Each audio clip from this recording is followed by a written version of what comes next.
Esto es una producción de Mindalia Televisión y Mindalia Radio, audiovisuales sin ánimo de lucro de Mindalia.com, para aportar conocimiento y crear conciencia. Mindalia.com, la primera red social de ayuda altruista a través del pensamiento. Con José Manuel Frías y con Juanfran Romero, que nos van a explicar un poquito de los encuentros con lo paranormal, ¿vale? Os dejamos con ellos, un aplauso.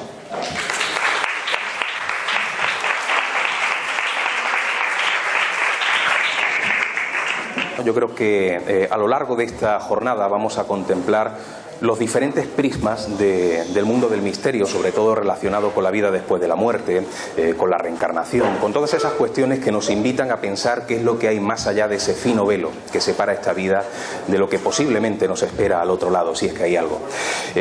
Sí vamos a hacer una pequeña concesión en esta ponencia, porque también vamos a tocar posiblemente, si nos da tiempo, algunas otras materias del mundo de lo insólito, como es el fenómeno religioso, como es el mundo de los ovnis, y va a haber un pequeño cambio en la configuración de la ponencia, porque va a participar también un compañero, Francisco Márquez, que nos ha acompañado hoy, que además conoce muchísimas historias, y va a participar en esta charla, va a contar también alguna que otra historia. Y por otro lado, Juanfran Romero, que es el hombre que veis aquí al frente de los mandos técnicos de este ordenador, es uno de los que estaba incluido dentro de la programación, pero en el último momento dice que le ha dado el miedo escénico y que no quiere participar. Así que bueno, ahí lo dejamos. El chaval es joven y es lo que pasa, ¿no? En fin, Francis, vente por aquí si quieres, por si quieres también saludar aquí a la gente. Bueno, pues buenas tardes a todos, bienvenidos, es un placer, es un honor estar aquí con todos compartiendo este día tan especial. Como decía mi compañero, no solamente vamos a hablar de lo trascendente, eso es de lo que se supone que vamos a hablar aquí en esta tarde, sino que vamos a tocar un poquito un montón de materias que están relacionadas pues con misterios en general. Yo por mi parte, después de que él termine, voy a hacer una pequeña ponencia, voy a contar un par de casos, una investigación que estamos llevando a cabo actualmente para que ustedes tengan debida cuenta de ello, y voy a hablar de un caso que me atañe directamente a mí, que tiene mucho que ver con la ufología, ¿de acuerdo? Así que de nuevo gracias a todos por estar aquí presentes y continuamos. Genial, ahora hablamos.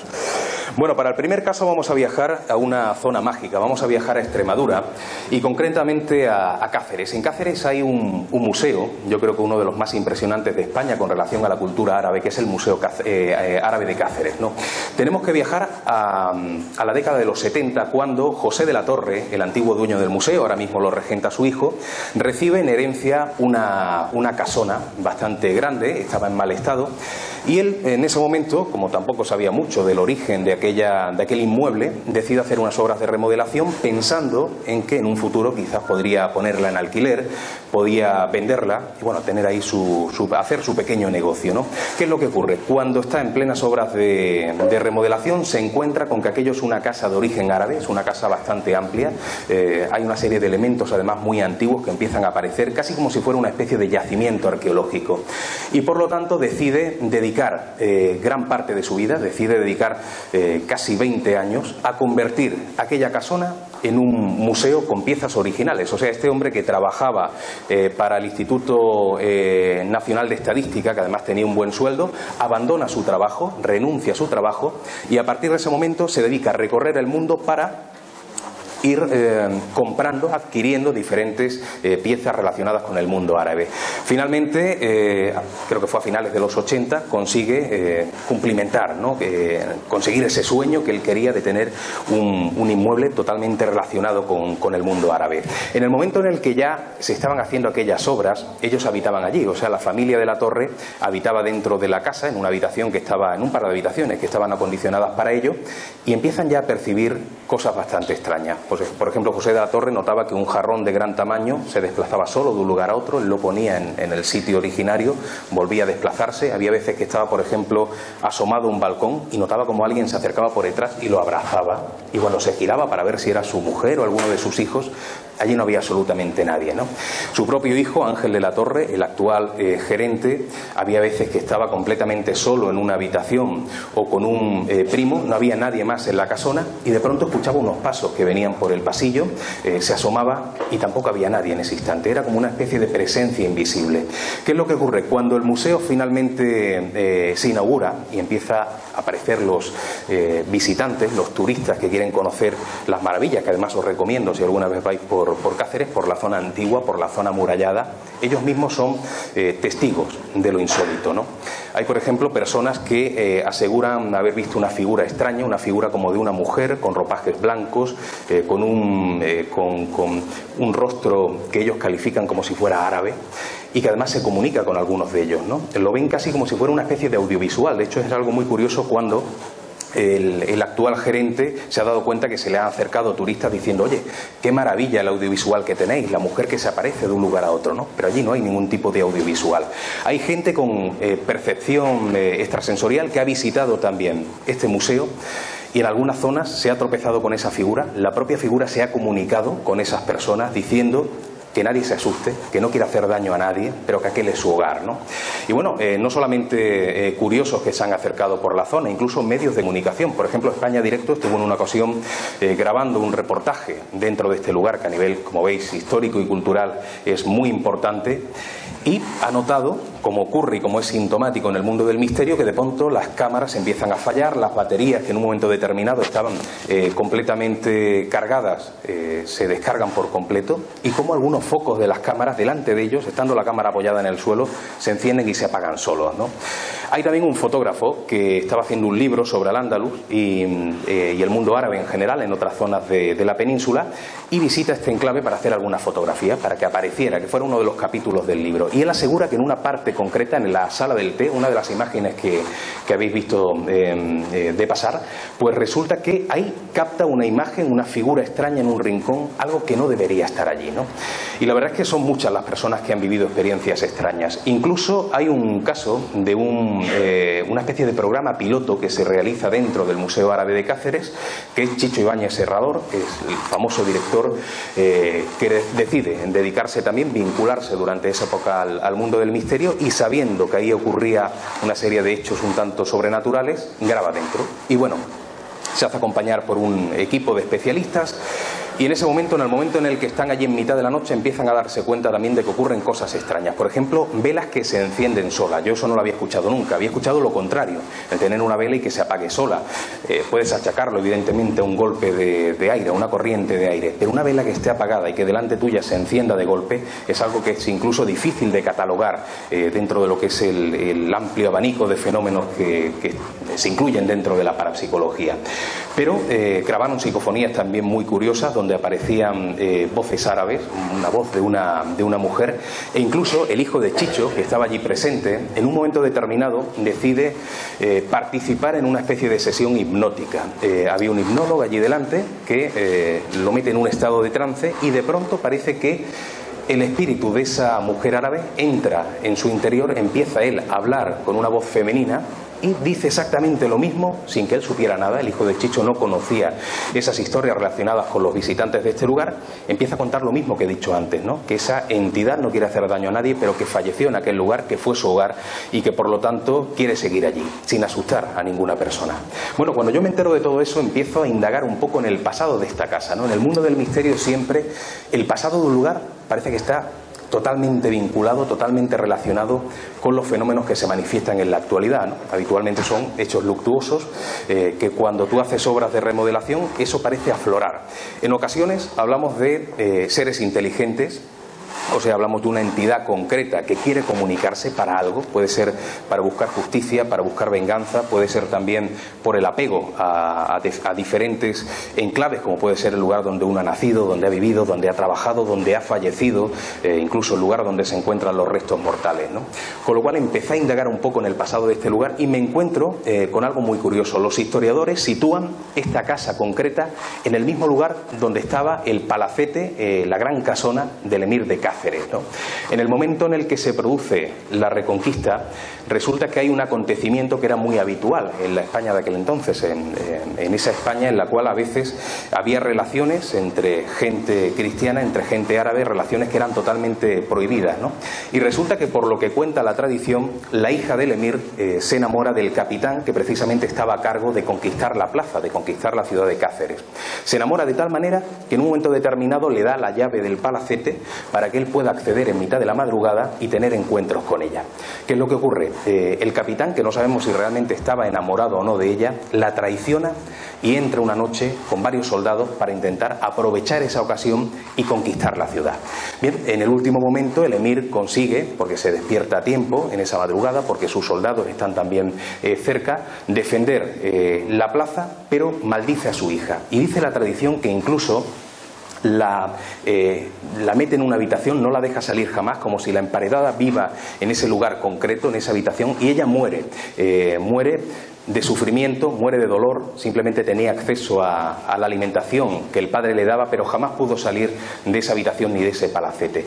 Qué curioso que en este lugar, donde posiblemente, según dice, repito, los historiadores, estuvo ubicada aquella casona, donde posiblemente estuvo viviendo aquella princesa que murió de manera tan triste, tan trágica, encerrada en una habitación hasta el fin de sus días, es el lugar donde se aparece una figura que muchos relacionan con ese mundo árabe, que muchos relacionan con una joven que asegura haber vivido en ese enclave, ¿no? Con lo cual yo creo que es un caso muy significativo que nos demuestra que hay lugares que están marcados por una tragedia antigua y que esa tragedia aflora al exterior en el momento actual, posiblemente en el momento en el que se realizan aquellas obras de remodelación. Vamos a conocer otro caso, otra historia, luego vamos a pasar a la historia que nos va a contar Francis. Sí. Vamos a seguir en Extremadura, luego cambiaremos a otras ubicaciones de Andalucía. O mira, vamos a irnos a la carpeta de Granada. Si tenemos tiempo vamos a contar varios casos. ¿Y si no funciona el ordenador? Pues con este. Era un fenómeno religioso, pero para mí es el más impresionante de los que he investigado hasta ahora. A mí me gusta mucho el fenómeno religioso, sobre todo figuras que han obrado prodigios, místicos de la Iglesia que en diferentes momentos de su vida han demostrado tener capacidades especiales, y concretamente yo creo que este caso es uno de los más llamativos de los que he conocido en mi trayectoria. Caso que además conocí, empecé a tirar del hilo después de que en una conferencia se me acercara una persona y pusiera sobre mí esa pista, ¿no? Tenemos que viajar a un pueblecito que se llama Jerez del Marquesado, en la provincia de Granada, y allí está la imagen de Nuestra Señora de la Purificación, que es conocida como la Tizná, la Virgen de la Tizná, y precisamente ese apodo tiene mucha relación con lo que voy a contar a continuación.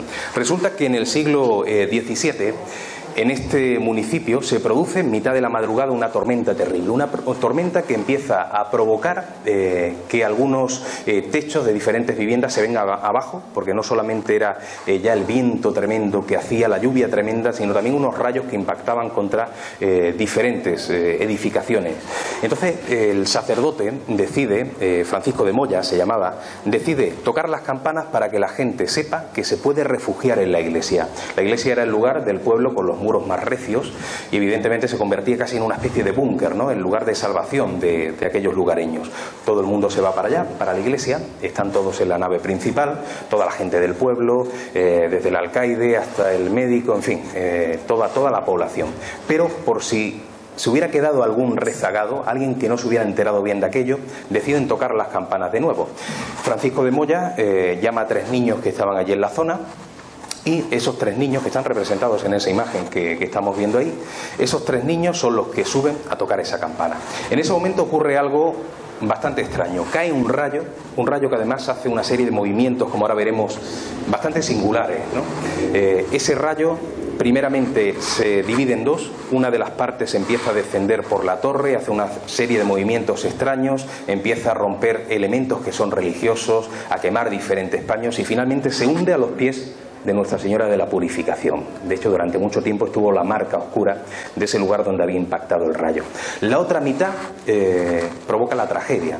Cae sobre uno de aquellos niños, impacta contra Bartolo en la espalda, le hace un agujero bastante grande, un agujero pestilente, como decían los testigos de la época, y esa misma onda expansiva provoca que el resto de niños, los otros dos, también fallezcan. Fallecen los tres electrocutados, caen al suelo, rápidamente los bajan de aquella torre, los ponen en mitad del suelo, muy cerca del retablo mayor, y allí pues intentan reanimarlos, se dan cuenta de que es imposible, el propio médico certifica su muerte, pero la gente, no queriéndose aferrar a una circunstancia como esa, sabemos que todo el mundo recurre a veces a la religión, a las creencias en los momentos límites, cuando ya te aferras a cualquier cosa, deciden levantarlos, ponerlos a los pies de Nuestra Señora de la Purificación, los ponen allí muy cerquita, como digo, del retablo mayor, y le piden a esa Virgen que interceda, que haga un milagro, que consiga volver a la vida a aquellos niños.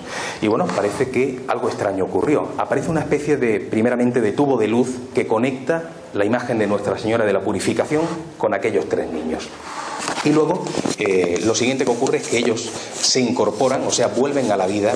Y fijaos que yo he conocido muchísimas historias de todo tipo dentro del fenómeno religioso, pero jamás había conocido a tres personas que hayan fallecido y que hayan regresado a la vida, que hayan resucitado por intermediación de una figura religiosa. Y allí ocurrió, y el médico estaba para verificarlo, ¿no? Bien, todo esto no hubiera pasado de ser una leyenda, una tradición, como ocurre en muchos lugares, se pierde la documentación y a partir de ese instante la gente siempre piensa que todo es fabulación popular. Pero don Francisco de Moya, aquel sacerdote, tuvo la inteligencia, tuvo la picardía de poner todo por escrito. El manual lo habéis visto hace un momentito, es una especie de libro con hojas de pergamino, con piel de cuero, y en ese libro narra con pelos y señales, es un libro con varias páginas, esa relación del milagro de la Tizná, y al final deja que firmen diferentes personajes que habían estado presentes, personajes importantes de la época, con lo cual ese manual que habéis visto se convierte en una especie de testimonio por escrito, casi de documento oficial, casi como un acta notarial de lo imposible, ¿no? Aquello demostraba que había personas con nombres y apellidos que habían vivido esa circunstancia, y hay que tener en cuenta que desde el momento en el que hay una sola persona que con su nombre y con su apellido diga que algo ha ocurrido en un lugar determinado, que lo ha visto, podremos pensar que está fabulando, podremos pensar que se ha confundido, que ha confundido un fenómeno natural con algo sobrenatural, pero ya deja de ser leyenda. Leyenda es algo en lo cual no hay testigos presenciales, es algo que se comenta de generación en generación. Esto es historia, podemos creer o no creer, pero esto es historia. Y por lo tanto esa Virgen es muy querida por la gente del pueblo. Ocurrió algo en el momento en el que esos niños, se me había olvidado, niños vuelven a la vida, y es que en ese instante es como si absorbiera la energía de aquel rayo y el rostro de Nuestra Señora de la Purificación se vuelve oscuro. Por eso a partir de ese momento adquiere el mote de la Virgen de la Tizná, y de hecho la gente la conoce, muchos siglos después la conoce hoy día con ese mismo mote. ¿Por qué habéis visto que esa imagen hoy día no tiene el rostro oscuro? En la época de la Guerra Civil fue destruida y solamente se conservan como piezas originales un ojo, creo recordar, creo que no eran los dos, era un ojo y el brazo derecho, que rescata además un niño que se mete en la iglesia cuando estaba ocupado por el bando republicano, se mete arriesgando su vida para tomar ese brazo, tomar ese ojo que esconden en su casa, y cuando ya termina la contienda hacen una especie de recreación de lo que era aquella Virgen por medio de representaciones que tenían por escrito, y utilizan ese ojo y utilizan ese brazo para tener por lo menos alguna pieza original. Y bueno, parece que esa Virgen desde aquel momento hasta ahora, ahí veis la representación de esos tres niños, de ese suceso, ese acontecimiento absolutamente imposible y sobrenatural. Esa Virgen parece que ha obrado muchos prodigios. Se habla de un accidente de avión, un avión que se estrella en la zona fuera de lo que es el casco urbano de Jerez del Marquesado, y que no muere nadie, muchos lo atribuyen a la Virgen, pero el caso es que la gente habla de los milagros del día a día, de personas que han ido a pedir milagros, han ido a pedir favores y esos se han cumplido. Pero bueno, ahí podemos hablar evidentemente de sugestión, de casualidad, pero entiendo que no es casualidad que tres niños que han fallecido por la caída de un rayo, que eso es algo fulminante, y en muy pocos casos en la historia alguien sobrevive al golpe de un rayo, volvieran a la vida, resucitaran. Por lo tanto, creo que es una historia absolutamente increíble para aquellos que no creen en este tipo de sucesos, pero que a la vez tenemos esa especie de acta notarial. Y vamos a continuar, ahora sí, regresamos un poco al mundo, o regresamos o partimos del mundo de lo milagroso al mundo de la ufología, que es un caso que además, un ámbito dentro del mundo del misterio que cada día me apasiona más, y que nos va a contar nuestro amigo Francis.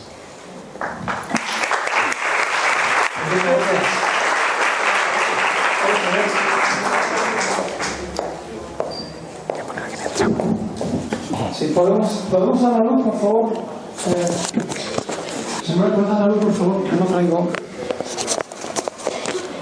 Gracias. Bueno, vamos a dar la luz porque yo no traigo diapositivas, yo venía de acompañante. Mi nombre es Francisco Márquez, pero todo el mundo me conoce como Francis Sierra. Yo soy presentador. Mi ámbito de trabajo suele ser Málaga, provincia, etcétera. Y a mí me viene todo esto del mundo del misterio desde pequeñito, porque lo que voy a contar a continuación ha sido una historia que me ha acompañado, como decía, desde que tengo uso de razón. Y es una historia que le sucede a mi padre. Verán ustedes, mi padre era una persona, estamos hablando de comienzos del siglo XX, el siglo pasado. Él nace aproximadamente sobre 1930 y poco. Le pilla la guerra siendo un chaval, y él siempre nos contaba en casa de que un día, yo soy de Churriana, los que no conocen la parte de Málaga, Churriana es una barriada ahora actualmente, pero Churriana en aquel entonces era un pueblo por sí. Bien, pues él era de Churriana, trabajaba en la Vega de Málaga. Tenemos que pensar de que en aquel entonces no existía el aeropuerto. Estamos hablando de una época aproximadamente sobre 1940 y poco más. Mi padre siempre lo definía, yo nunca supe qué año fue lo que sucedió aquello, pero recuerdo de que aquel año las sandías fueron gigantescas. Nunca hemos tenido una cosecha de sandías como las que se produjeron aquel año. Bien, pues piensen ustedes en la siguiente situación. Son las 3 de la madrugada. Mi padre tiene un carro de baeta, un carro que lleva una orza en la parte de atrás. En lugar de ser un carro plano, normal, con 2 ruedas, lleva una pareja de bulos que llevan el carro, y le acompaña un primo hermano que va en la parte de adelante con un carro normal, ¿de acuerdo?, tirado por una yunta de bueyes, una yunta de vacas, perdón. Van 2 carros, mi padre va cargado de sandías, el carro del primo va cargado de tomates. Son las 3 de la madrugada. En aquel entonces la Guerra Civil Española había acabado en el 39, estamos hablando de época de posguerra, así que la cosa estaba muy difícil, había mucha hambre en el país y todo se controlaba, sobre todo el alimento se tenía un control muy estricto para poder hacer lo que se denominaba el reparto a la gente más necesitada. Esto suponía de que cualquier labriego que llevara este tipo de mercancía comestible tenía que pasar por varios puntos antes de llegar a la capital para poder vender este material y que llevara su precio correcto, de manera que no se podía especular como se puede especular hoy en día con un producto que sale del campo hasta que llega hasta la mesa del comensal. ¿Qué pasa? A la altura donde estaba la azucarera estaba lo que era la prima manera, se denominaba el filato, era donde los labriegos tenían que pesar, ¿de acuerdo?, y pagar un peaje para poder llegar al mercado central de Málaga y vender la mercancía. Pues eran las 3 de la mañana y tenemos que situarnos de espaldas al río Guadalhorce, de cara al mar, y van mi padre y su primo, ambos tirando cada uno de su carro en plena oscuridad, en la madrugada, verano. Y de repente mi padre siente algo a sus espaldas y cuando vuelve la vista hacia atrás se encuentra con que una luz baja del cielo y se coloca a ras de suelo. Estamos, como decía, de espaldas al río Guadalhorce. Detrás de nosotros tenemos la montaña, la pequeña sierra de Cártama, y más atrás tenemos lo que es toda la serranía de lo que es Sardales, etcétera, el Burgo, toda esa parte. Bien, pues mi padre ve de bajar esa luz que baja del cielo, el cielo se entreabre, él dice, el cielo se abrió de repente, vi como aquella luz bajó y se colocó a ras del suelo y aquella luz venía hacia nosotros. Cuando la luz llega a ellos, él la describe como algo impresionante. Estamos hablando de una luz que podía medir una medida de una casa de 6 plantas, un piso de 6 plantas, y mi padre comentaba de que iluminaba todo el campo como si fuera de día. En cuanto al sonido que producía, él siempre hacía el mismo efecto. Aquello hacía desde que comenzó hasta que terminó. Ese fue el ruido que pudieron oír tanto él como su primo. De tal guisa que cuando aquella luz se sitúa sobre ellos, estamos hablando de que viajaba a una altura de 25 o 30 metros de altura, no más, iluminando toda la Vega de Málaga, los animales se espantan. Los animales llevan unas ojeras, unas orejeras que se ponen para que siempre sigan el mismo camino y no se desvíen, no desvíen la atención. Bien, entran en el haz de luz y aquello espanta a los animales. La yunta de vacas vuelca un carro lleno de tomates dentro de una acequia, la acequia mayor, que todavía existe, parte de ella, porque el aeropuerto ha tapado toda la zona final. Pues cae en la acequia mayor, las bestias quedan medio hundidas, el carro totalmente cargado de tomates se pierde, los animales de mi padre no vuelcan, desvían el carro al lado contrario, donde no había ninguna acequia, pero entran en una zona de era, ¿de acuerdo?, sembrada de cañas. Entran allí se queda parado, pero el primo de mi padre cae al agua, mi padre se tira del carro corriendo, trata de sacarlo de allí, se puede imaginar la escena, aquella luz pasando sobre ellos, los animales encrespados dentro del agua por la situación de miedo. Tuvieron al final que, después de sacar a su primo, ven como la luz se pierde en el fondo del mar, pero de una manera no rápida, no como si fuera un meteorito, un aerolito, no, aquello bajó en oblicuo, se situó en paralelo al ras del suelo y a 25-30 metros pasó por encima de ellos y se perdió con aquel sonido sobre el mar. Tuvieron que acudir a Cortijo Grande. Es una zona que se ha perdido en la primera situación de pista de lo que es el aeropuerto de Málaga. Cortijo Grande, a las 4:30 de la mañana, una hora después, tuvo que mandar una yunta de bueyes. La yunta de vacas fue la que cayó, una yunta de bueyes, animales recios, para poder sacar estos animales de la acequia, que no murieran ahogados. Piensen que una acequia grande es la que distribuye el agua del río al resto de tierras colindantes para poder realizar el riego. Bien, aquella yunta de bueyes pudieron sacar el carro, pudieron sacar los animales, el tomate se perdió. Al final llegaron a Filato, pasaron Filato, llegaron al mercado de Málaga, una carreta vacía, una carreta llena de sandías. Y lo curioso es que, tal y como lo cuenta mi padre, su primo no le dirigió la palabra hasta que llegaron a las 8:15, dice, eran las 8:15 cuando llegamos al mercado. Y hasta entonces no se volvió mi primo a decirme: Pepe, mi padre se llamaba José, Pepe, ¿tú te has dado cuenta de lo que nos ha pasado? Y le responde mi padre: no me lo recuerde porque no quiero, quiero olvidarlo, no quiero pensar en ello. Y esa anécdota y esta historia ha sido algo que a lo largo de toda mi vida siempre lo hemos oído por boca de mi padre, la tertulia de sobremesa, después de comer, porque mi padre nunca permitía que se hablara a la hora de la comida, las cosas de los antiguos. Pues después de la comida, a la hora del café, él se sentaba allí con nosotros, 3 hermanos que somos, mi madre, a lo mejor algún vecino que siempre se unía, y siempre nos contaba esta historia. Cuando yo ya pude ser ya más adulto y poder decidir por mi cuenta qué fue lo que sucedió, realicé lo que puedo denominar la primera investigación de mi vida. Estuve estuve visitando, leyendo periódicos durante 3 días de aquella época, por si había alguien que había visto aquello, cosas que se hacen normalmente para investigar qué ha sucedido, si ha tenido una repercusión, alguien más ha podido ver el efecto de lo que se produjo, etcétera. No encontré nada, ninguna reseña de ninguna manera. Después me puse en contacto con la familia de mi padre para ver si alguien de la familia podía hablarme con respecto a lo que contaba su primo, que también fue testigo de aquel hecho. Me encontré con que estos primos segundos míos, todos me relataban lo mismo, de verdad. Mi padre nos contaba esa historia también, tal y como tú la estás contando. O sea que aquello aconteció de verdad. Bueno, pues ahí quedó. Como anécdota puedo decir de que a raíz de aquella investigación inicial, yo era neófito en esto de las investigaciones, pero me dediqué a ello por curiosidad.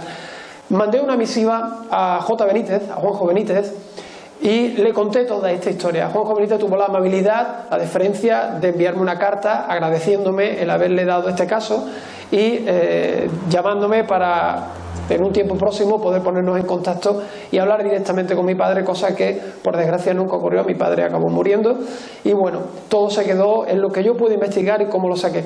Pero miren ustedes por dónde termina la cosa. Pasa el tiempo, estamos hablando de ahora aproximadamente 18 años. Resulta de que yo contraigo matrimonio y la que era mi suegra, que en paz descanse, la operan, la llevan al Sanatorio Marítimo de Málaga. Y estando encamada en las habitaciones se comparte cama con otra persona. Bueno, pues estamos toda la familia allí acompañando a mi suegra Y la persona que estaba al lado era una persona también de edad avanzada, como mi suegra. Esta persona era de Ardales. Pues las cosas de la causalidad, esta predeterminación que parece que nos acompaña y que, aunque parezca difícil de creer, basta con abrir un poquito los ojos y estar pendiente para darnos cuenta de que está delante y de nuestra vida y de nuestras narices constantemente. Resulta de que llegan los familiares de esta persona, comienzan a hablar de este tema, sale la conversación y yo cuento la historia de mi padre. De tal guisa de que todo el mundo está pendiente de lo que yo cuento. Cuando yo termino de contar aquello, la persona enferma, aquella mujer que estaba recién operada, la que estaba pendiente de operar que era mi suegra, aquella persona que estaba recién operada, alza la cabeza y dice: eso lo he vivido yo. Yo era una niña, eran las 3:30 de la mañana y aquello sucedió en la puerta de mi casa porque mis padres estaban fuera, yo no podía dormir, era pequeñita y me salí a la puerta de la calle. Vi de bajar frente a mí aquella bola de luz en diagonal y de irse por la vega en dirección al mar. Si ustedes hacen una composición de situación, Ardales está situado al lado izquierdo de la carretera. Si está al lado izquierdo de la carretera, efectivamente, tal y como ella lo describía, bajar frente a ella y llevar una línea paralela a tierra era exactamente igual a lo que contaba mi padre, pero a sus espaldas. Yo vi bajar el punto de arriba a abajo y coger la línea paralela hacia el mar. Y esta historia pues me dio pie a la primera investigación que realicé en mi vida con respecto a esta temática ovni, y espero que les haya gustado, porque para mí fue muy importante, ya que a partir de entonces me metí de lleno, me convertí en un lector asiduo de todo aquello que caía en mis manos con respecto al misterio, y después de muchos años, gracias a José Manuel, a esa causalidad, que no puedo llamarlo de otra manera, coincidimos en unos eventos en Torremolinos. Tuve el placer de presentarle 2 libros, porque yo soy presentador, como les he dicho, y a partir de esas presentaciones mantuvimos un contacto directo que nos ha llevado pues a compartir hoy en día lo que es la radio, que ustedes pueden visitar cuando quieran, esa radio que es Límites de la Realidad. Nosotros la realizamos desde el Palacio de Congresos y Exposiciones de Torremolinos.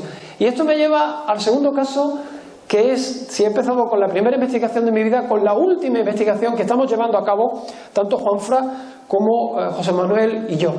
Y es con respecto al propio Palacio de Congresos y Exposiciones de Torremolinos. Es curioso que esta edición de Límites de la Realidad, de la cual vamos a grabar un programa en directo aquí, como dice mi compañero Juanfra, si la autoridad y el tiempo lo permite, vamos a grabar un programa. Nosotros, para esta edición, nos hemos ido a Metro Radio.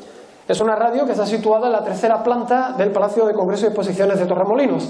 Bien, pues nosotros llegamos allí, montamos, hacemos los programas y los guardas, los vigilantes, estamos hablando de medianoche, 11:30, 12:30 de la noche, cada vez que entramos y salimos, siempre hacen una locución: bueno, ¿qué?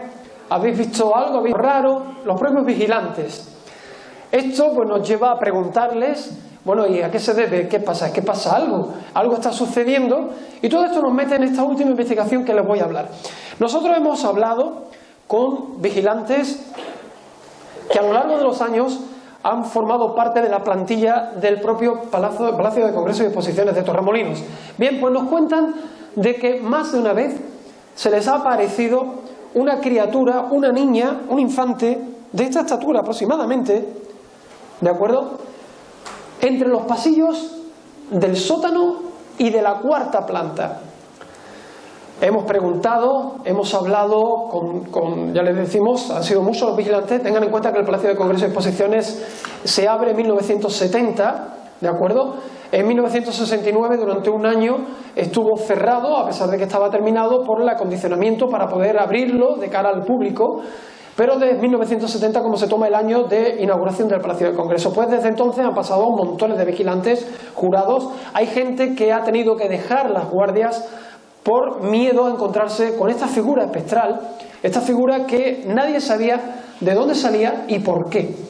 Se oían ruidos, vigilantes que dicen de dar una ronda, dejarse todas las puertas cerradas, volver a dar la ronda 2 horas más tarde y encontrarse puertas abiertas.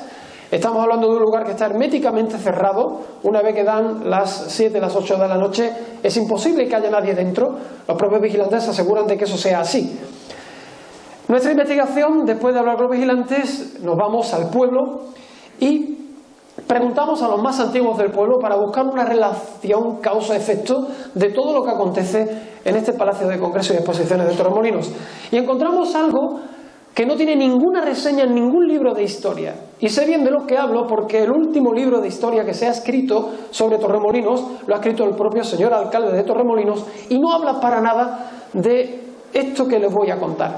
Resulta que una vez terminada la guerra en España, en el 39, esa zona, la Hacienda del Moro, que se denominaba, se convierte, para mal de todos, en un campo de concentración. Un campo de concentración donde la vigilancia es continua, ya que no hay un cercado y un vallado para que la gente no pueda evadirse, pero donde la gente que está dentro no es gente precisamente que tenga ni voluntad ni fuerza para poder realizar este acto. Piensen ustedes que la guerra había acabado con casi medio país, piensen de que el hambre y esa familidad que acompaña a la guerra era presente en esta parte de España, en el sur de España, ¿de acuerdo? Y esta gente pues era niños, personas mayores, labriegos, gente que por H o por B se encontraban hacinados de una manera inmunda en esta área del Cortijo del Moro. Este campo de concentración tuvo una permanencia muy corta, pero fueron muchísimos los sucesos luctuosos que tuvieron lugar allí, gente que moría de hambre, gente que moría de enfermedad, gente que moría por cualquier causa que ustedes puedan pensar, porque era imposible vivir en esa situación. Este campo se disolvió rápidamente cuando empezaron a mandar presos a Málaga y todas estas personas fueron, los que quedaron vivos, fueron enviados a cárceles, ¿de acuerdo?, donde después pues nadie sabe qué ha podido pasar con ellos. Bueno, pues nos encontramos con este primer hecho. Pero hay un segundo hecho que es el que nos lleva a una investigación que todavía no hemos terminado, y es que me di cuenta de que hay una persona que yo conozco, porque llevo 30 años trabajando en Torremolinos, hay una persona que yo conozco y que, por estas cosas del destino, nunca había pensado en ella hasta que hace poquito tiempo, para una presentación, estoy en un bar, estoy hablando con la persona para tratar de llevar a cabo la presentación. Yo normalmente hablo con las personas para saber de qué voy a hablar a la hora de presentarlos. Y esta persona se me cruza 2 veces y caigo de repente, jolines, si este señor trabajaba en el Palacio de Congresos. Resulta que este es un señor que tiene 84 años, es ingeniero técnico de sonido, ha trabajado para Westinghouse, ha trabajado para los japoneses, ha trabajado para los norteamericanos de la General Electric, y que cuando se crea el Palacio de Congresos y Exposiciones fue el encargado en 1969, fíjense, un año antes de abrir al público, él fue el encargado de generar todo lo que es el sonido y audio y vídeo también del Palacio de Congresos. Voces, traducciones simultáneas, todo lo que conlleva un palacio, todo esto lo ha montado él. Yo le pregunto, todo el mundo lo llama Johnny, por esto de haber trabajado con los americanos, su nombre es Juan, todo el mundo le llama Johnny, y le digo, oye Johnny, ¿tú podías contarme algo sobre esto de la niña del Palacio de Congresos? Y miren lo que me cuenta. Se sienta, yo me quedo esperando que me responda. Es una persona mayor, va con muletas, pero me llamó la atención de que se sentara para hablarme en ese momento en el bar y me dice, te voy a contar qué fue lo que sucedió. Esa niña era hija del segundo director del Palacio de Congresos y Exposiciones. Era una cría que tenía 5 o 6 años, no tenía más, y esta niña, el padre se la traía al Palacio de Congresos y el angelito se aburría. De tal guisa de que normalmente pasaba todo el tiempo haciéndome compañía a mí, en la parte del sótano, que era donde yo tenía el servicio técnico montado del Palacio de Congresos. Pasábamos el día juntos, se puede decir. Ella correteaba por los pasillos, yo la seguía, cuando no tenía nada que hacer o mientras estaba haciendo algún tipo de utillaje, la niña me acompañaba, se sentaba, yo le daba algo para que se distrajera, me hacía compañía y yo se la hacía a ella. Hasta que un día, esta niña muere. Cae por un ascensor, tal como me lo cuenta, un ascensor abierto en la 3ª planta, cae al hueco del ascensor y muere.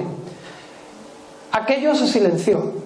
Se silenció por la inconveniencia de relatar este tipo de acto luctuoso y este tipo de incompetencia. Todavía estamos con la investigación abierta por dejar un ascensor que está averiado y se está reparando abierto, habiendo menores en el lugar y ningún tipo de señalización ni algo que impida de que alguien caiga al vacío. Bien, pues me cuenta de que esta niña muere cayendo por el hueco del ascensor cuando se estaba reparando. Y este hombre me cuenta de que era tal la afinidad que tenía con la cría que no tuvo otra cosa que hacer que en el sótano decir en voz alta lo que los curas dicen en latín cuando se da la extrema unción. Este hombre es religioso, es un hombre de firmes creencias y él sabe esa parte en latín, decirlo en latín. Él le dio su despedida a la niña en latín, tal y como lo hacen los curas a las personas que mueren o que van a morir cuando se da la extrema unción. Él me recuerda de que cuando lo decía en voz alta, el eco en el sótano reverberaba y producía ese sonido tan característico cuando se habla en latín. Bueno, este hombre se va de vacaciones, esto no deja de ser una anécdota. Yo le pregunto, oye, ¿por qué hace esto? Lo sentí de esa manera y así lo hice. Cuando al poco lo llaman por teléfono estando de vacaciones, la llama la subdirectora para decir, oye, estoy escuchando tu voz aquí en el sótano. ¿Tú estás aquí? No, yo estoy en mi casa, estoy de vacaciones. Pues tu voz en latín se oye abajo. Bueno, pues tú estás alucinando, ¿qué me cuentas? Yo estoy de vacaciones, conmigo no cuenta hasta que me tenga que volver. Vale, todo quedó en eso. Al poco vuelven a llamar porque están viendo a la niña. Están viendo a la niña, tal es el miedo que mete esta figura fantasmal a las personas que la ven. Estamos hablando ya no solamente de personas que hacen la guardia durante la noche, sino miembros técnicos de los equipos de trabajo del Palacio de Congresos que llaman a la Guardia Civil. La Guardia Civil se persona en el Palacio de Congresos y no encuentran nada, se marchan. Al cabo del poco tiempo vuelve a suceder, vuelven a ver a la niña. Eso hace que de nuevo vuelvan a llamar a las autoridades, vuelva a ir la Guardia Civil, pero esta vez vienen con perros. Meten los perros por todas las plantas y cuando los perros llegan en el ascensor al sótano, ocurre lo inimaginable. Los perros no quieren salir del ascensor. Meten el rabo entre las patas, reculan gritando hacia atrás y los guardias civiles no tienen poder para hacer que los perros en este caso, salgan del ascensor a ver qué sucede. Tienen que volver hacia atrás y todo queda en eso. De esto no hay nada escrito que no sea lo que este señor que lo vivió, ¿de acuerdo? Y que ahora mismo estamos viendo la manera de poder entrevistarlo porque me cuenta de que aún hay más que contar con respecto al fantasma de esta niña. Esto lo hemos contado a los vigilantes y pueden imaginarse la reacción de los mismos. Son reticentes a hablar, primero porque tienen un contrato que les obliga a no hablar nada relacionado con el Palacio de Congresos. Nos advierten que tengamos cuidado porque la dirección del Palacio del Congreso puede llevar a cabo medidas disciplinarias contra nosotros por hablar de algo que puede suponer un agravio para el propio Palacio de Congresos. La cuestión está en que si esa niña murió y se aparece y murió por las causas por las cuales nadie quiere hablar, es un hecho que ahora mismo está en vías de investigación por nuestro grupo. Esperamos tener más noticias, darle más información de todo esto y que nos sigan en límites de la realidad para conocer cómo acaba todo esto. Gracias por oírme en mi ponencia.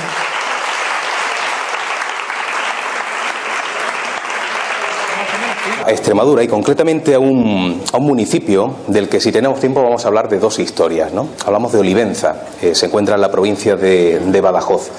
Allí había hasta hace pocos años, una escuela de teatro y danza. Y en esta escuela parece que han estado ocurriendo cosas también bastante curiosas y cosas que han podido percibir una gran cantidad de testigos. Normalmente cuando hablamos de misterios en un lugar concreto, cuando hablamos de una fenomenología paranormal, es difícil encontrar muchos testimonios. Puede ser una persona, pueden ser dos, pero aquí se conjuga muchísima gente, desde profesores hasta alumnos, pasando por visitantes ocasionales. Pero Vamos a hacer un pequeño viaje a la historia originaria de este lugar. Primero fue un solar en el cual se construye un convento. Ese convento luego fue durante 2 siglos hospital militar, con lo cual también es un enclave de sufrimiento, de dolor, de rabia, de impotencia. Ahí existen, a lo largo de la historia, ha habido muchísimos enclaves que han sido sanatorios y bueno, hay un caso que no me va a dar tiempo a contar, por ejemplo también en Granada, en la Sierra de Alfaguara, un hospital de tuberculosos donde también ocurren fenómenos hoy día, pero en este caso no solamente fue un hospital militar, sino que tiempo después, en la época de la Guerra Civil, se convierte en un cuartel donde se fusila mucha gente, donde incluso se entierran a esos fusilados en el mismo entorno, en los subterráneos, hasta el punto de que cuando se han empezado a hacer obras de remodelación han aparecido muchísimos cadáveres. Había uno concretamente que a mí me llamó mucho la atención cuando me lo contaron, un cadáver que estaba en la zona del ascensor. Claro, tuvieron que excavar muchísimo y empezaron a salir muchos cuerpos, ¿no? Pues bien, uno de los cráneos estaba atravesado por la raíz de un limonero, ¿no? La raíz había profundizado el cráneo, lo había atravesado de punta a punta. El caso es que vemos que ahí el sufrimiento pues fue total, ¿no? Fueron experiencias que marcaron a aquellas víctimas y que posiblemente provocaron eso que se conoce como impregnación ambiental, ¿no? Ese fenómeno en el cual, como antes decía, todo queda impregnado de una energía que desconocemos su origen, que desconocemos su composición, pero que parece que se ve reproducida o manifestada en una serie de fenómenos paranormales. El caso es que a mediados de la década de los 90 se inaugura esa escuela de teatro y danza y empieza el trasiego de la gente, de los trabajadores, de los alumnos, y son ellos mismos los que empiezan a percibir cosas extrañas, ¿no? Alumnos que, por ejemplo, están en una habitación concreta y escuchan que pegan una puerta, cuando abren no hay absolutamente nadie. Y hay un suceso además muy singular, que es ver, hay una cortina, creo que se ve en una de las imágenes, una de esas cortinas, ¿no? Que estaba completamente abierta, no estaba anudada, y de pronto ven todos los alumnos que estaban allí haciendo el ensayo cómo aparece por detrás una mano, o sea, se ve el perfil de una mano que empuja la cortina, que hace como una señal, que pasea de un lugar a otro y desaparece. Cuando abren la cortina allí no había absolutamente nadie, de hecho la cortina llega a una altura determinada, se veía que no había nadie detrás, ¿no? También un reloj que estaba ubicado en una pared concreta, que siempre se paraba a las 6 de la tarde, le cambiaban las pilas, eso no servía absolutamente de nada. Incluso llegaron a quitar ese reloj pensando que estaba estropeado y ubicaron allí otro y también se paraba a las 6 de la tarde, y solamente empezaron a funcionar aquellos 2 relojes cuando fueron cambiados de lugar, como si en ese sitio concreto hubiera algo que no sabemos exactamente lo que es detrás de esa pared, ¿no? Pero los testimonios más impresionantes vienen también de parte de algunos profesores. Había una profesora llamada Tamara que yo no sé si quizás tenía una percepción diferente a la que tenemos el resto de los humanos, pero el caso es que estaba en una ocasión con sus alumnos en una de las clases y la puerta estaba entreabierta. Cuando mira hacia la izquierda, de pronto ve como unos personajes con ropajes raídos que pasan por delante. Bueno, se quedó un poco asombrada, pero aquello lo vio de lejos y bueno, tampoco le prestó mucha atención.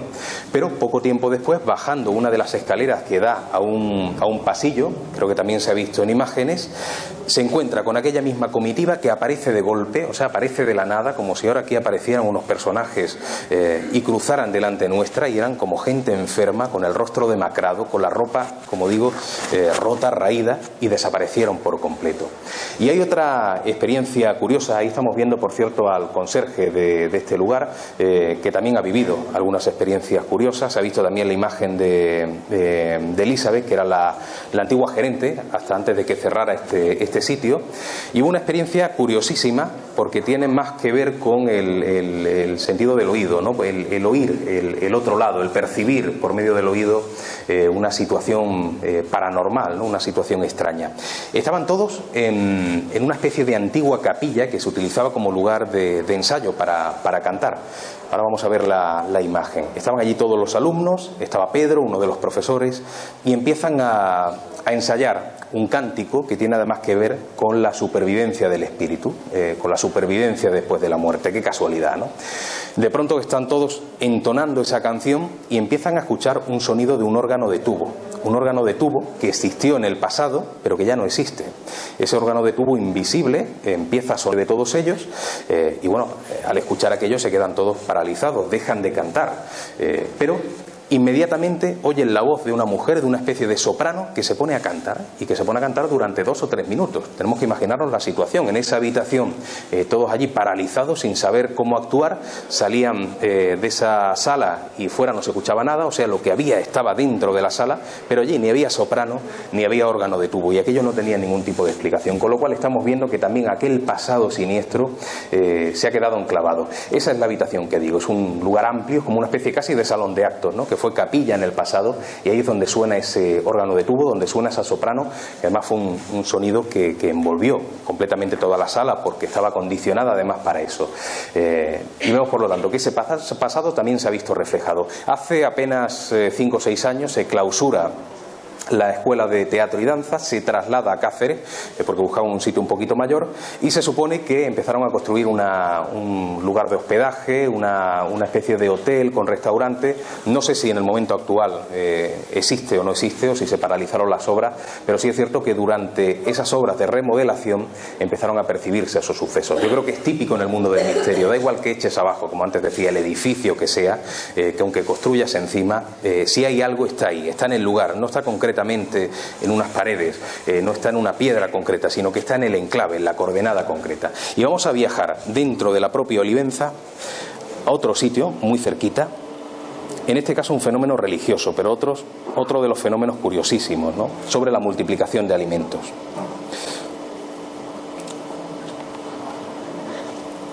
Bien, en este sitio que estamos viendo aquí, en ese enclave, había en la década de los 60 un centro de acogida de niñas de la localidad, bueno, de niñas de toda la comarca, que eran pobres. Era la época del hambre y bueno, la gente no solamente había niños, sino que gente que no tenía capacidad para poder alimentarse acudía también para pedir comida, ¿no? Hablamos de esa década de los 60, mediados de los 60, donde siempre que entraban donativos hacían una comida un poquito mayor para no solamente alimentar a esas 50 niñas o 50 y tantas niñas, sino también para alimentar a algunas de las personas que se acercaban a la zona. Y un día concreto está Leandra Rebollo, la cocinera, haciendo de comer. Ese día estaba bastante enfadada porque no habían entrado donativos y sabía que la comida que iba a hacer era apenas un poco de arroz para alimentar a las niñas que estaban allí en el centro, pero que no iban a tener la capacidad de ayudar a otras personas con lo mal que estaba la cosa. Leandra Rebollo es aquella mujer mayor que está a la izquierda, ¿no? Y entonces ella se dirige a este santo que estamos viendo en la imagen, que fue luego beato Juan Macías, en aquel entonces, ¿no? Era un personaje muy conocido, había nacido en Ribera del Fresno, un municipio cercano, casi vecino con Olivenza, y lo hicieron beato precisamente a partir de este suceso. Y ella, casi a modo de inocente reproche, se dirige a la imagen de Fray Juan Macías y le dice, además está escrito allí en la cocina, esa cocina que se conserva prácticamente igual, algo así como: hoy beato tus pobres sin comida, ¿no? Una especie de reproche inocente. Bien, en ese momento tenía ella una olla enorme sobre el fuego a la que había echado 3/4 de kilo de arroz y el agua. Todavía ni siquiera había echado los ingredientes que hacían falta, ¿no? Y se da cuenta de que aquel arroz empieza a subir, a multiplicarse, llega hasta el borde de la olla. Tiene incluso que llamar, porque sale espantada, a llamar a otras compañeras por lo que había ocurrido. Vienen algunas compañeras, ponen otra olla al lado y vuelcan la mitad con grandes cucharones para que no se saliera el arroz, que no se había salido ni un solo grano. Bien, en esas 2 ollas que están hasta la mitad, empieza el arroz a subir y se pone de nuevo hasta el borde. Bien, muchísimos testigos pasaron por esa cocina, ¿no? De hecho, salieron a la calle diciendo que aquello había sido un prodigio, un milagro. Pero lo curioso es que cuando llega la hora de comer, utilizan aquel mismo arroz para dárselo a todas las personas que estaban en la zona, que además muchos habían acudido del propio municipio y de municipios cercanos, pensando que aquello había sido evidentemente algo sobrenatural, y todos comen, y a todos les parece una comida maravillosa, con un sabor exquisito, hasta que se dan cuenta de que no le habían echado aquellos condimentos, no habían echado más agua al guiso, no habían echado más carbón a aquella cocina, ¿no? Y sin embargo se había producido el milagro de una comida maravillosa. Pues bien, se empieza a investigar, el Vaticano de hecho mete las manos en el asunto y hace una comisión de investigación donde se hace un interrogatorio a 46 testigos. En ese documento que yo he podido leer con Fernanda, creo que ha aparecido en una fotografía, una señora mayor que fue testigo de aquel suceso, que fue una de las mujeres que trabajaban, de las jóvenes que trabajaban en aquel centro de ayuda y que pudo ver por sus propios ojos todo, me enseñó aquella documentación y ahí se comentaba que todos los testigos contaron la historia con tal viveza, con tal sinceridad, que en ningún momento se pensó que aquello podía ser algún tipo de fraude, ¿no? Y bueno, aquella investigación fue dada por válida por el Vaticano y de hecho, fijaos qué curioso, en todo el planeta, después de aquella famosa multiplicación de los panes y los peces de la Biblia, el único caso verificado, no que sea auténtico, sino el único caso que considera la Iglesia Católica que es auténtico de aquel de los panes y después de aquel de los panes y los peces, es este caso de Olivenza, de un pueblecito extremeño ubicado en nuestro país, ¿no? Bueno, esa es la historia. Evidentemente hoy día el lugar se ha conservado, o sea, lo que es la cocina se ha conservado igual que como estaba, sigue estando aquel viejo fogón, sigue estando una de las ollas, la otra se trasladó a Ribera del Fresno, donde en el museo del beato Fray Juan Macías, que fue beato a raíz de este suceso, lo beatificaron a raíz de ahí, en su museo se conserva la otra olla, que yo he podido ver, palpar, como hay que hacer con este tipo de cosas, llegar a los lugares y meterte en la piel de las protagonistas y disfrutar y tocar todo, y bueno, la verdad es que aquella historia convocó con el paso del tiempo a muchísima gente que pasó por allí, a televisiones de todos los lugares del planeta. Yo he visto reportajes de reporteros de Alemania, de Japón. O sea, ha sido un caso muy importante. ¿Qué es lo triste? Que en hoy día es un centro parroquial, como digo, se conserva la iglesia igual, pero es una cosa aparte. Todo el mundo puede visitar aquella cocina, pero yo he estado por lo menos 7 u 8 veces y no he visto absolutamente a nadie. Siempre ha estado aquello vacío, a pesar de tener las puertas abiertas. Hace no mucho, en Nerja comentaba una historia parecida de un cuadro enclavado en una pedanía de Macharabiaya, del pueblo de Macharabiaya, que nadie visita ese cuadro a pesar de que es protagonista de un prodigio porque del blanco y negro pasó al color, o sea, una cosa absolutamente surrealista, y con esto ocurre lo mismo, al igual que en ese caso de esta pedanía de Benaque, nadie visita ese sitio, tampoco lo visitan aquí. Y si esto hubiera ocurrido, y repito, es el único caso considerado auténtico por la Iglesia después de aquel que ocurrió hace 2000 años, si esto hubiera ocurrido en algún lugar de Latinoamérica, hubiera ocurrido en México, hubiera ocurrido en Chile, hubiera ocurrido en Perú, os aseguro que habría una peregrinación constante de gente visitando ese lugar. Lo que pasa es que en España, pues para estas cosas no le damos importancia. No tiene nada que ver con las creencias. Tú puedes ser ateo, puedes ser agnóstico, puedes creer en otro tipo de cosas, pero estamos hablando de un acontecimiento curioso, de testigos que dicen haberse enfrentado a lo desconocido. Y aunque sea por curiosidad, uno tiene siempre el interés de acercarse a este tipo de lugares. Pues ahí no, ahí vas el día que quieras y te encuentras aquello absolutamente vacío, ¿no? Y bueno, yo os recomiendo que si alguna vez visitáis este enclave, que entréis no solamente en aquella cocina, sino que visitéis Ribera del Fresno, que podáis ver los elementos que tienen relación con aquella historia, porque desde luego es un caso apasionante. Voy a ver qué hora es, por si tenemos tiempo. Bueno, creo que ya estamos regular de tiempo. No sé, Juanma, si estás por aquí. Cortamos ya, ¿verdad? Bueno, pues espero que hayáis disfrutado con esto. Ahora vamos a conocer otra ponencia que también, digamos que analiza desde otro prisma, porque estáis viendo que estamos conociendo muchas historias relacionadas con el mundo de lo paranormal. Quitando algún caso religioso, algún caso ufológico, el interés de hoy es intentar ahondar qué es lo que hay más allá de la muerte.